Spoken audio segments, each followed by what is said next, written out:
Have you ever wanted to play a master of arms who simultaneously can use tactical maneuvers on the battlefield to help your allies and dish out more damage?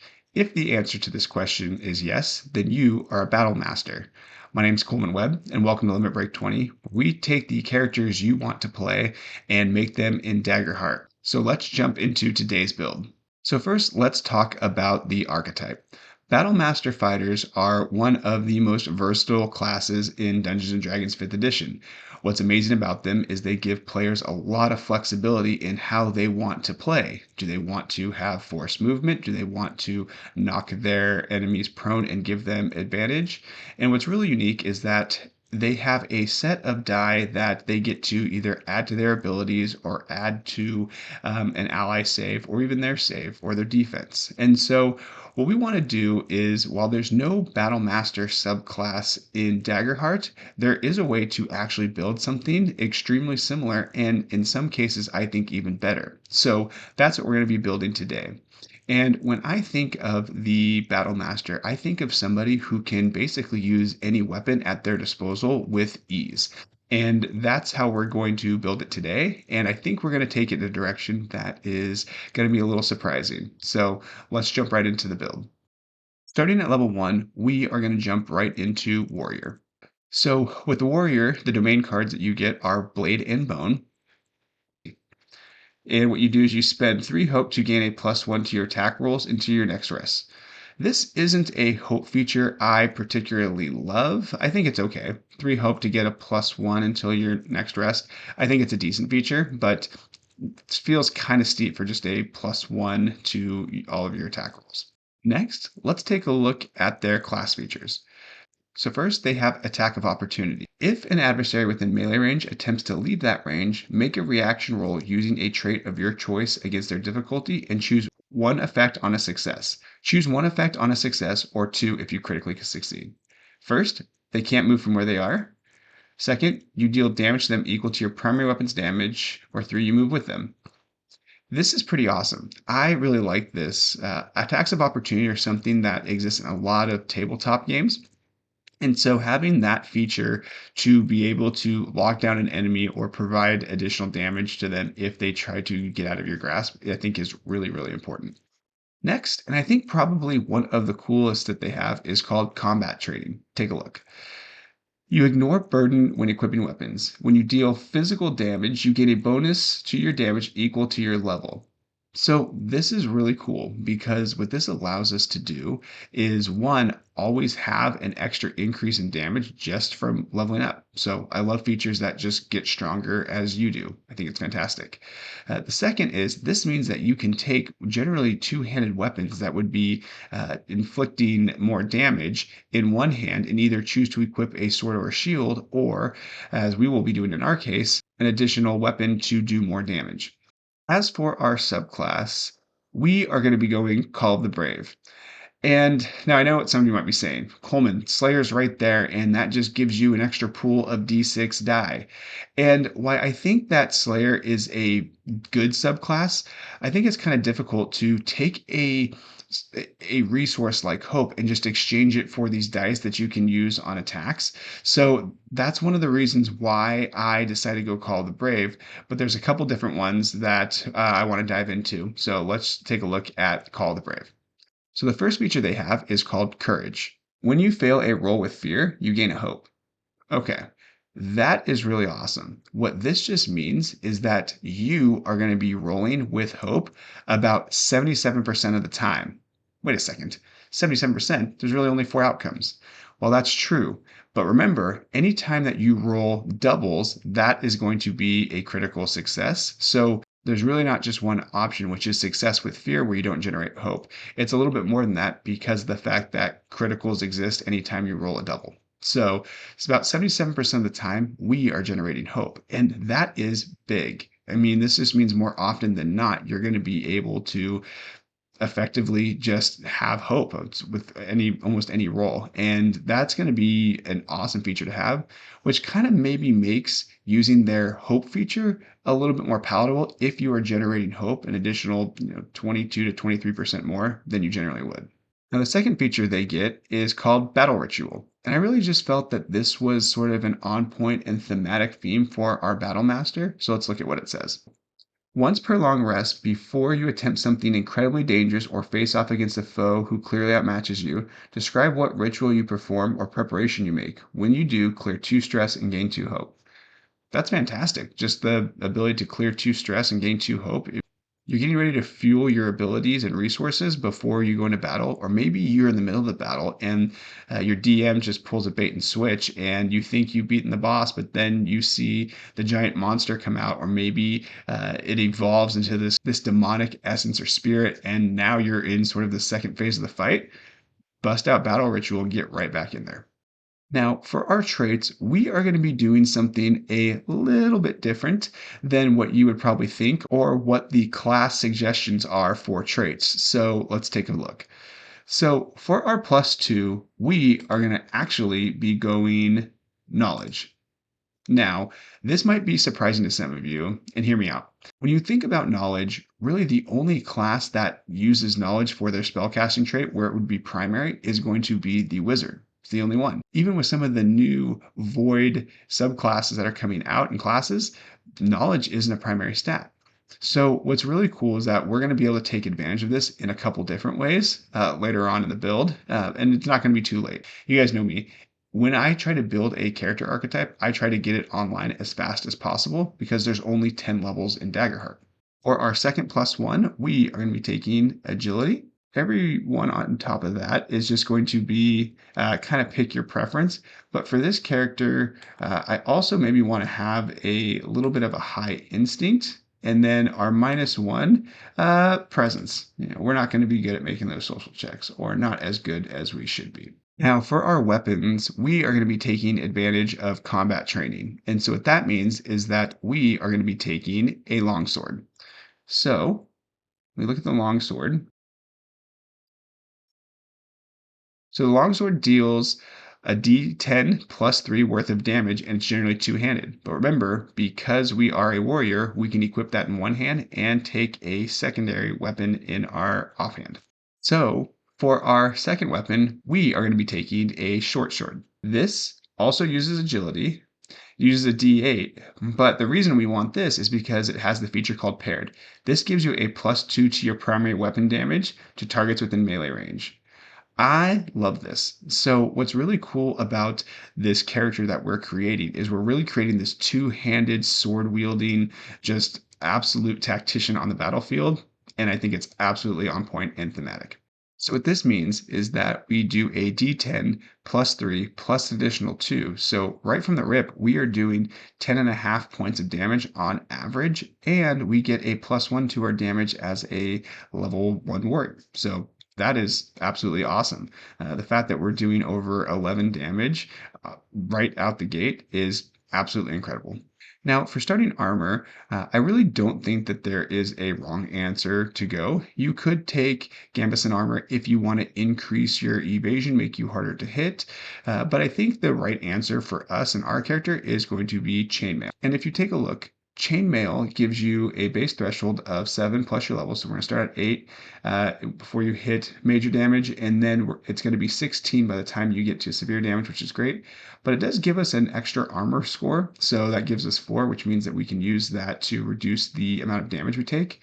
But the major drawback is it's got heavy on it, which is a -1 to our evasion. That's something that I think is going to be a really solid option for us, and have a mix of increased armor score and increasing the thresholds enough to where we probably won't be taking as much severe damage or major damage, but kind of pick your preference. I might recommend sticking away from full plate armor, at least for right now, mainly because you have a -2 to your evasion and you have a -1 to your agility. But I think it is something that you could explore doing later on in the build, so we'll go over that. So let's take a look at the domain cards that you get at level 1. And when I think about this character, I think that the one that we have to take is going to be Whirlwind. Let's look at it. What this says is when you make a successful attack against a target within very close range, you can spend a hope to use the attack against all other targets within very close range. All adversaries you succeed against with this ability take half damage. Okay, so this is really cool. So this makes it so if you are in a situation where you maybe are surrounded or you're fighting, two enemies that are next to each other, like a horde of minion or just any adversary, you can make an attack. And if you felt like that attack was really, really solid, you can just spend a hope and then allow you to use that same attack roll and damage roll against another adversary. So really, really cool feature. I think it's one that is fantastic. And the other thing about this domain card is that, as you can see, it has zero stress to use. That means there's no recall cost. So one of the things I would encourage you to think about as you're playing Daggerheart is maybe dedicating one of your 5 slots to just no stress related abilities. And the reason being is because this sort of creates think of it as a slot in which you can cycle through all of those no stress abilities without having to pay a recall cost in the future. So if you were to take another card, like for example, the next card I think we should probably take, but it's really going to be pick your present preference for this character, is going to be Untouchable. Now, as you can see with Untouchable, what this does is this gives you a bonus to your evasion equal to half of your agility. Our agility right now is 1, so it's 0.5 rounded up. So we get an extra 1 to our evasion, kind of offsetting the chainmail there. But if you take a look, this has a recall cost of 1. So let's say you didn't have evasion in your loadout and you had Whirlwind. Well, what happens would be you would have to make a stress to bring this card out of your loadout. And so I think maybe just dedicating one of your 4 slots into something that isn't going to have any makes it so you can just swap through all those abilities when you need to. Creates a little more versatility for your character. For our heritage, we are going to be taking a mixed ancestry, and it's something that I call the Anorcus. So let's take a look at what we're doing. So the first ancestry trait that we're going to be taking is Fearless from the Infernus. When you roll with Fear, you can mark 2 stress to change it into a roll with Hope instead. Okay, so here's what this means for us now. Because we have the courage feature from Call of the Brave, we get a hope when we fail a roll with fear. If we were to succeed on a roll with fear, we could mark 2 stress and turn that into a roll with hope, which is one of the only situations when we do not generate hope. So now we can generate hope whenever we roll at will at the cost of 2 stress, which I think is absolutely incredible. And the other thing to think about is some people might look at this and say, Coleman, this costs 2 stress. That's too high of a resource. And I want you to really think about what you get out of this, especially with there's some domain cards I think add to this feature as well. So the first thing is going to be is that by making the change in rolling from fear to hope, the GM does not get a resource. So not only are you gaining a hope, but the GM is gaining a resource. And in the rulebook that says that when a player rolls with fear, that is a chance for the GM to take the spotlight. So not only are you taking fear away from the GM, but you're also taking a turn away from the GM at the cost of 2 stress and generating a hope. And one of my favorite domain cards, especially at level 1, we don't have access to it yet, is going to be Force Push. And what that says is that when you roll with hope, you do an extra d6 worth of damage and push a enemy back to close range. And what's nice is that if you have that card, when you use this feature, you also get to add damage to it. So I think that there is a base case, especially if you're running a Seraph or a Guardian who gets access to the Valor domain for taking Fearless, because I think it just does so much. Even though the stress cost might seem high, I think it's definitely worth it in certain situations. Rant over. So the second part of the heritage that we're going to look at is going to be an orc, hence the name Anorcus. And the feature that we're going to get is going to be their second feature, because that's how mixed ancestry works in Daggerheart. You get to choose one ancestry's top feature and then another ancestry's bottom feature. And we are going to be taking Tusks. When you succeed on an attack against a target within melee range, you can spend a hope to gore the target with your tusk, dealing an extra 1d6 worth of damage. So let's unpack this. Because we're going to be generating hope on a consistent basis, I want to have a way for us to get some additional damage on demand if we're in a situation where we've built up a ton of hope and we aren't quite using it yet. So the cool thing about this is that we are going to be able to add another 3.5 on average worth of damage from the D6.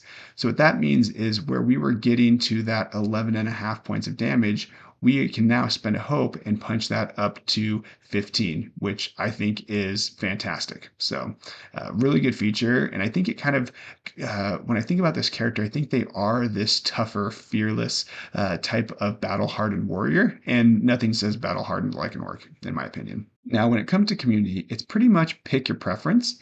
However, I think there is one community that really fits thematic and can give us a mechanical benefit, and that's Orderborn. Being part of an Orderborn community means you're from a collective that focuses on discipline or faith, and that you uphold a set of principles that reflect your experiences there. Dedicated. Record three sayings or values your upbringing installed in you once per rest. When you describe how you're embodying one of those principles through your current action, you can roll a d20 as your hope die. So maybe one of your sayings could be courage under fire and have the stress or heat of battle sort of slow down for you. And then you get to roll a d20 on maybe an attack roll or maybe a reaction roll, something like that. So come with three of those. It can be anything, it doesn't necessarily have to be combat focused. It could be within the role play dynamic as well. And I think that that is a really cool feature that you can have to get an additional increase on a roll when we need it. So, for this character in particular, your experiences are going to be very important. And so, what I want us to have is I want us to have experiences that are going to be combat focused, and there's going to be some specific reasons for it. So, the first is going to be lead from the front or something like that. Basically, what this is that when you are in the front lines of combat, yeah, you can spend a hope to draw upon that experience to increase an action roll. I think that that's one. And maybe you could also have one that is designed to increase a roll for as like a distraction, or maybe it's something called all eyes on me. And that's just something that when you are in the heat of battle, you can draw the eyes of the enemy on you. And there's going to be some reasons that we go with these type of specific experiences. So stay with me later in the build, but also feel free to do something different if you want, or name them something different. But having combat focused experiences is going to be something we're going to want to do for this character. Additionally, for us to do what we want to do and be the best Battlemaster, we're going to want to make sure we level up these experiences as we go. So let's talk a little bit about what tactics look like for this character right at level 1. You are wearing chainmail armor and are dual wielding swords. So you are going to be right up and personal in the fray when you are playing this character. With your abilities that you have, you're going to be doing 11 and a half points of damage on a success, and 15 if you decide to gore someone with your tusk. So you are going to be able to dish out a ton of damage right at level 1. And you're also going to be fairly tanky. You'll have a decent evasion thanks to Untouchable, but nothing too crazy here. Our tactics are get up in there and support the front line as best as you possibly can, because you might actually be the front line. At level 2, what's really nice is that we now have our proficiency go to 2. So when we make a successful attack roll, we're rolling an additional d10, which is going to feel great. Create another battlefield experience that can maybe help out with range tactics or something like that. Maybe something similar to the sharpshooter experience that we created with the arcane archer. I'll leave a little card there for you if you want to watch that video. Yeah, something to, again, increase our battlefield prowess. Our battlefield experience, I think, is going to be necessary.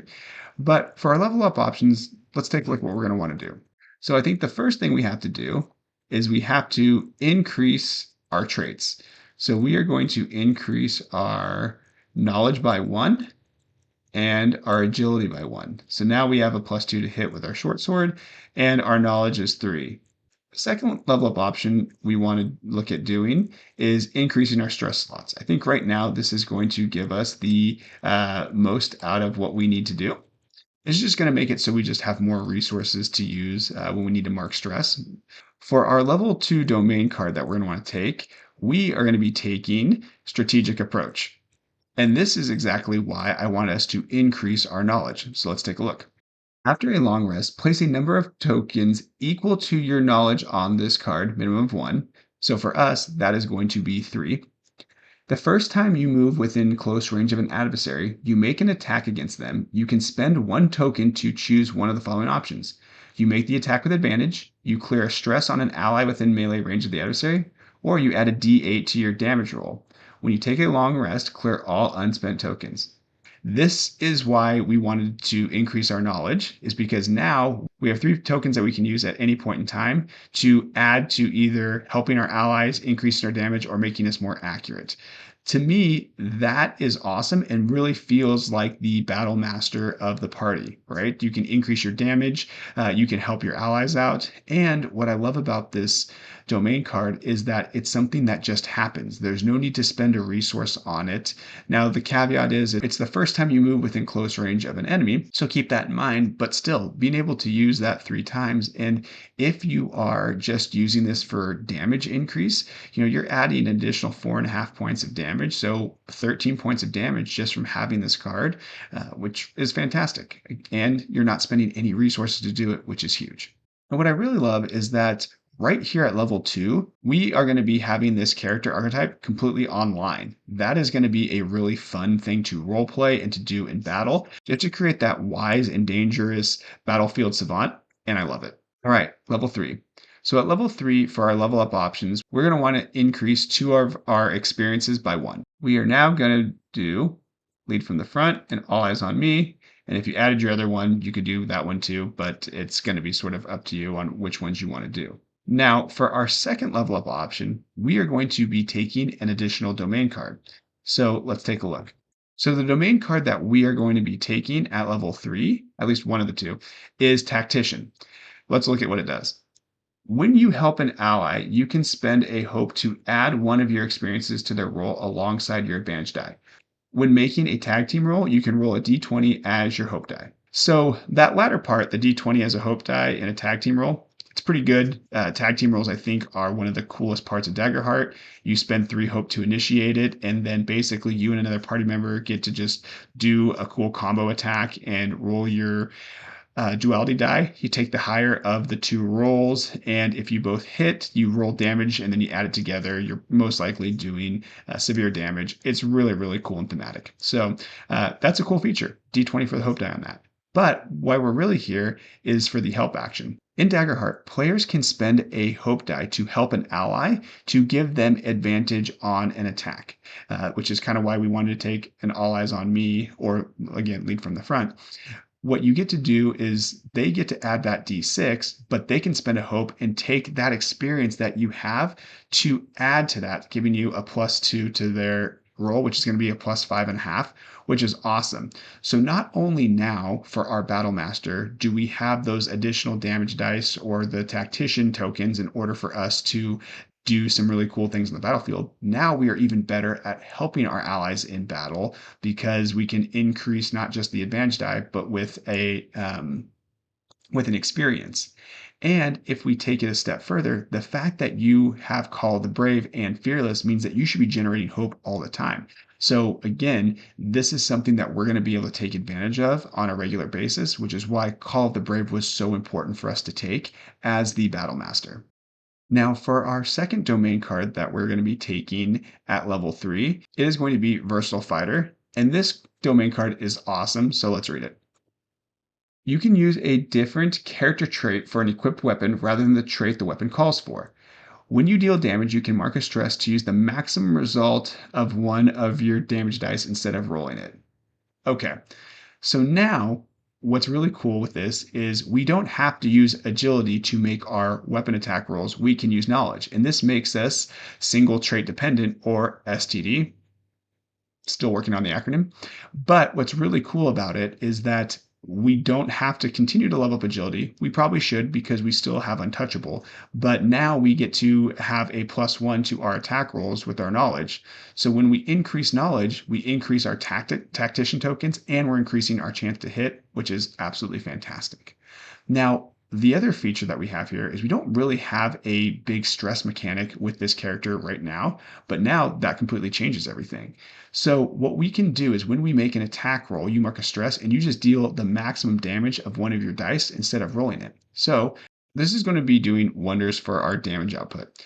If we just assume that you have tier 2 weapons at this point, just an improved longsword and an improved short sword. What that's going to be doing is a flat +6 damage from the longsword, a +3 damage from the short sword, and then you're going to be having, so that's 9 right there. And then by marking a stress, you're going to be getting a +10, which makes this 19. And we're going to be getting an extra +3 that we would be getting from our level, just because warriors get an additional damage for every level they increase.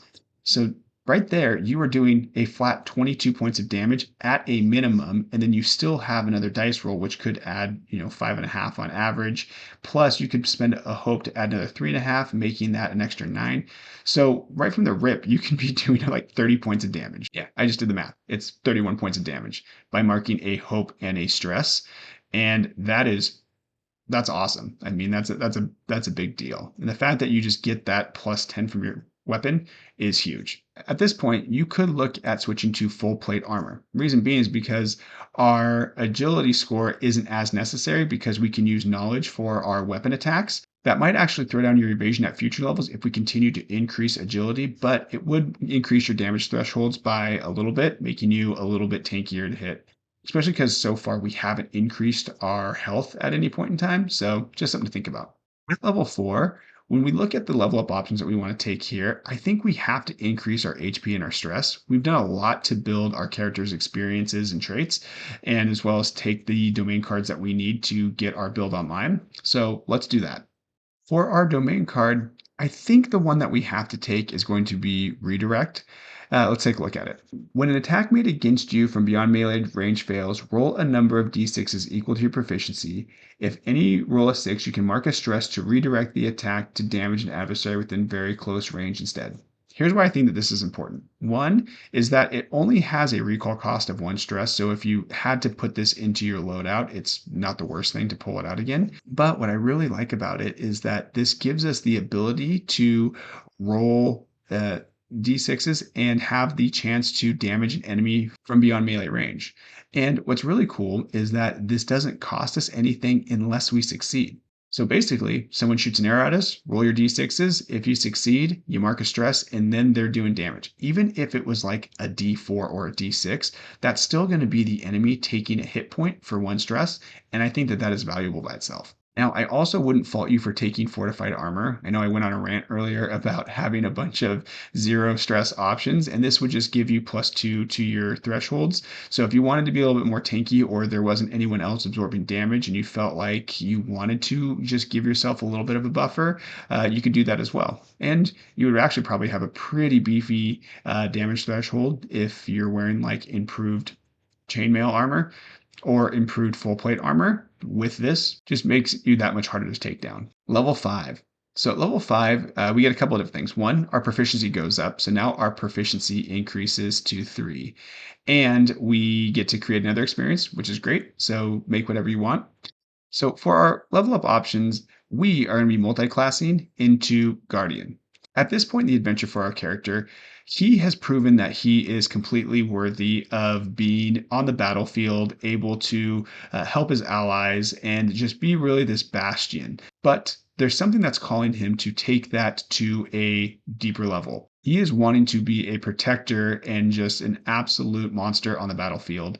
So for this, or whatever reason you decide, we are going to be multi-classing into Guardian. So let's take a look at some of the features that we get as a Guardian. I was corrected. We do not get the hope feature of Guardians when you multi-class. You just get their class feature, which is a bit of a bummer because the Guardian's hope feature is probably one of my favorite ones in the game. But I digress. But really, one of the reasons that we're here is for the class feature Unstoppable. Let's take a look. Once per rest, you can become unstoppable. You gain an unstoppable die. At level 1, your unstoppable die is d4.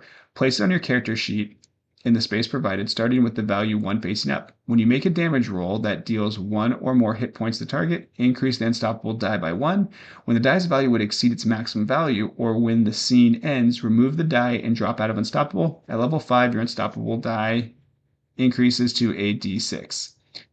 While unstoppable, you gain the following benefits. You reduce the severity of physical damage by one threshold, major to severe, major to minor, minor to none, and you add the current value of the unstoppable die to your damage roll. And you can't be restrained or vulnerable. Okay, so this does a ton of stuff for us. So let's go ahead and unpack it. The first thing that it does is actually just on average, it's going to increase our damage by 3.5. If you just take 1 plus 2 plus 3 plus 4 plus 5 plus 6 divided by 6, it's 3.5. So basically, we're getting an extra d6 on average of attack. But the fact that you are now reducing your damage thresholds is big. And because our damage thresholds are a little bit higher because of the armor we're wearing, we should be able to stay in the fight and really just frontline tank for as long as possible, which is going to be awesome. Now, for our subclass, I think that the answer that we have to take is going to be Vengeance. And let's take a look. So you get at ease, you gain an additional stress slot, which is awesome. And then what you get is you get Revenge. When an adversary within melee range succeeds an attack against you, you can mark 2 stress to force the attacker to mark a hit point. This is nice. This just makes it so you can mark 2 stress and they take damage. I think that that's a big feature. Now, for the domain that we're going to be getting access to, we are going to be taking the Valor domain, mainly because Guardians also get access to the Blade domain, which we already have. So we're going to be taking Valor. As for the domain card that we're going to be taking at level 5, I think that the card that we're going to take for our Battlemaster to really round out this archetype is Know Thy Enemy. Let's take a look at this. When observing a creature, you can make an instinct roll against them. On a success, spend a hope and ask the GM for one set of information about the target from the following options: their unmarked hit points and stress, their difficulty and damage thresholds, their tactics and standard attack and damage dice, their features and experience. Additionally, on a success, you can mark a stress to remove a fear from the GM's fear pool. So remember, we are going to be generating hope quite often. So this is just an extra way for us to spend this. And what I love about this card is you can just make the instinct roll. And if you don't succeed, there's no harm, no foul. It's only when you succeed on that instinct roll when you would go ahead and mark the hope in order to get that information. And that's also why we want to take a +1 to instinct at character creation, just so we had something to help out this feature. So I want you to think about where we're at right now for our Battlemaster. We have strategic approach, which is giving us a couple of different ways to use those tokens. Increase damage, give us advantage. We now also have Know Thy Enemy, which now means we can actually get information about the adversaries that we're fighting. And then what we also have is we have Tactician, which allows us to increase the way that we help our allies and let them add more from our experiences. You are able to impact the battlefield in so many different ways. And I think that's what makes playing this version of the Battlemaster so incredible. Plus, you are single trait dependent with knowledge, which is great. At level 6, we are going to be increasing our traits. So the traits, so the traits that we're going to be increasing are going to be agility as well as knowledge. And for our second level up option, we are going to go ahead and increase our experiences. We have a +4 to lead from the front and a +4 to all eyes on me, which means that when we help an ally, we get a d6, and now they're adding 4, which on average is going to be 7.5 altogether if they want to spend a hope. Makes it so our party is going to be getting their hits off more often than not, which is fantastic. As for the domain card that we're going to be taking at level 6, this might be controversial, but I am going to dip into the Valor pool and take Forceful Push. It is a level 1 card, but it is absolutely fantastic. Let's take a look. When you make an attack with your primary weapon against a target within melee range, on a success, you deal damage and knock them back to close range. On a success with Hope, you add a d6 to your damage roll. And additionally, you spend a hope to make them temporary Additionally, you can spend a hope to make them temporarily vulnerable. Now what you have is you have forced movement on the battlefield. Anytime you succeed on an attack, you are knocking an enemy back to close range. Someone gets up to the squishy wizard, you get to hit him, knock him back. If, let's say, for example, there is a cliff, you get to hit somebody, knock them off it. Forced movement, I think, was one of the really key features of the Battlemaster in D&D with like pushing attack as one of the Battlemaster options. So now we just get this whenever we want, which is huge. What I also like is that when you succeed with Hope, you can get a d6 worth of damage. So now we go back to our Fearless and Furnace trait, whereas if we succeed with Fear, we spend the 2 stress. Now what we are doing is that we are increasing our damage by 1d6. We're gaining a Hope. We're taking a Fear out of the GM's Fear die, and we are also keeping the spotlight on the players. This to me just feels like a no-brainer. And to top it all off, this has a 0 recall cost, which means that you can just use this whenever you want. Just swap out one of your domain cards. That's why, again, having one slot dedicated to no stress costs domain cards is fantastic because you can then swap these abilities just at will effectively. Level 7. So at level 7 for our level up option, I think we have to go with increasing our proficiency. It's going to take our entire level up option, but that's going to make it so our damage increase goes up. I wanted to increase our knowledge last level. You could have swapped this in level 6 if you wanted to, but I just felt like getting the extra knowledge and having the extra use of strategic approach was just more valuable to me. So when it comes to domain cards, there's a couple different options you can go with. The one that I want to take is Rapid Repose. And the reason I want to do that is because one, it's got no stress, so it just becomes an ability that we can use whenever we want to. But when you take a look at it, we can get free damage if an adversary misses. Let's read it. When an attack made against you from within melee range fails, you can mark a stress and seize the opportunity to deal the weapon damage of one of your active weapons to the attacker.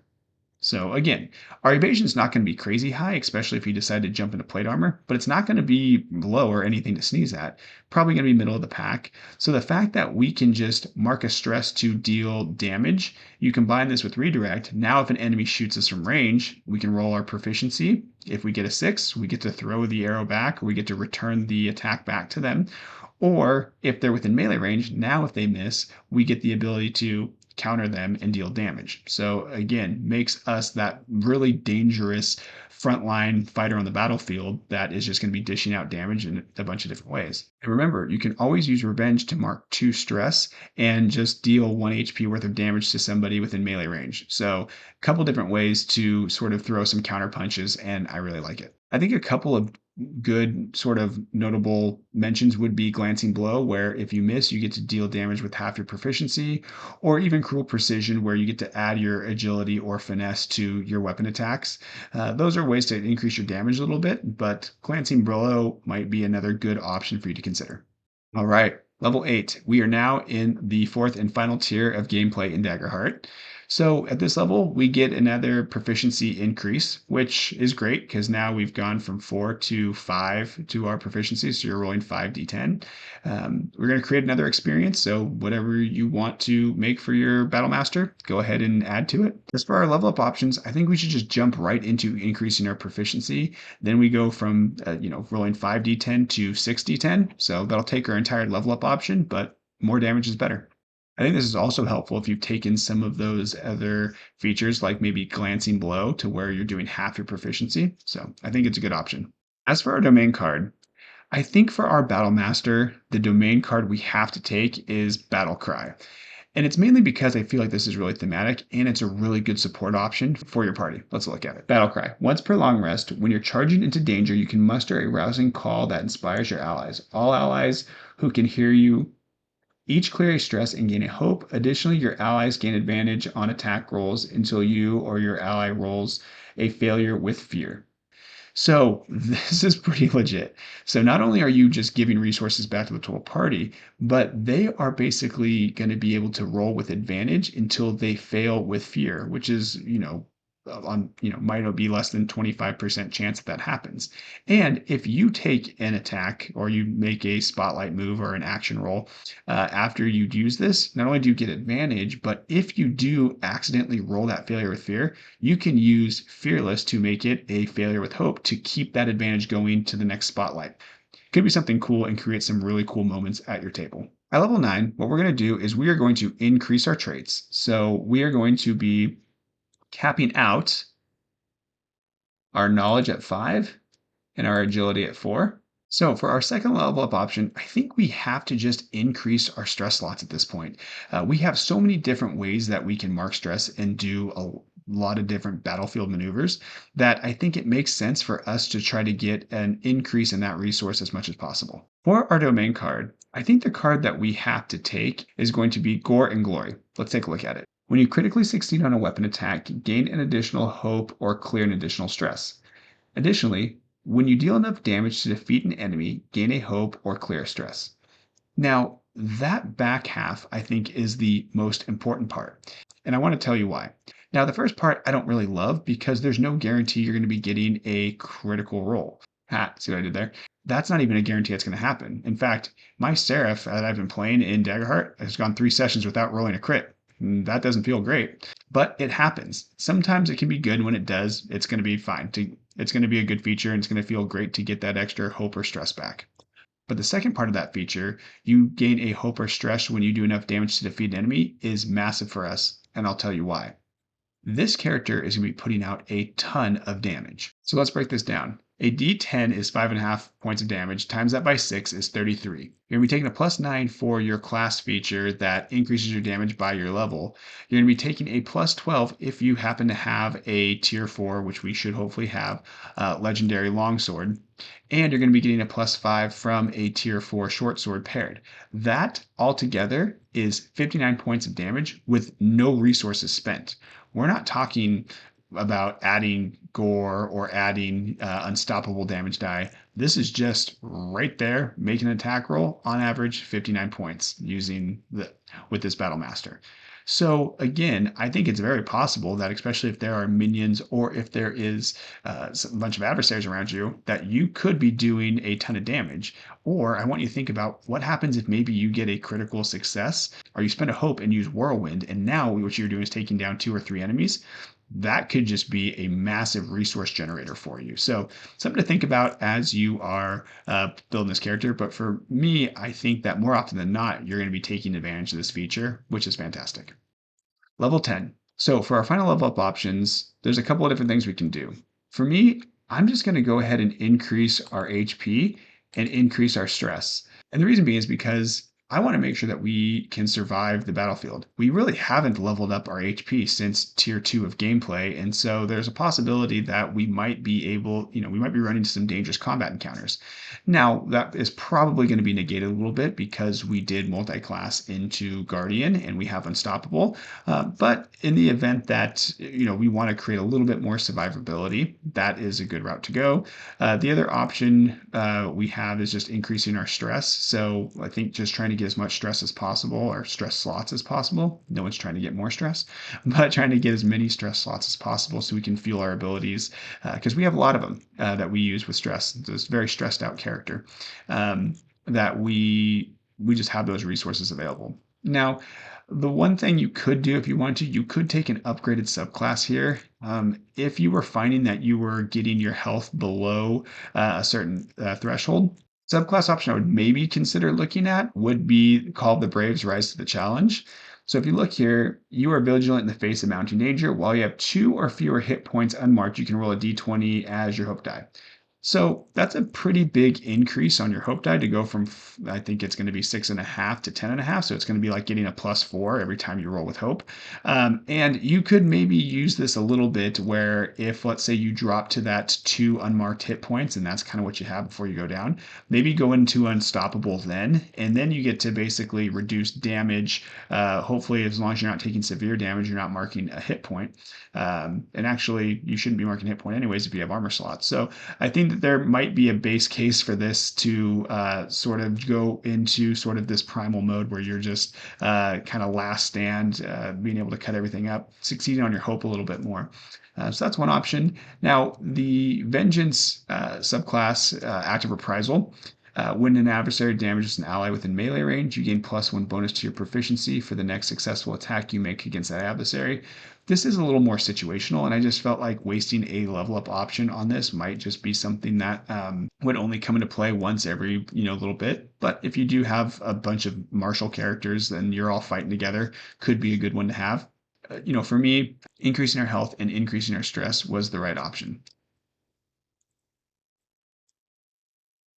As for the domain card options, you have a bunch of good ones here at level 10. But the one I think we're going to take that is thematic with the Battlemaster, creating the ultimate ability for them, is Death Run. Let's read about it. Spend 3 hope to run a straight path through the battlefield to a point within far range, making an attack against all adversaries within your weapon's range along the path.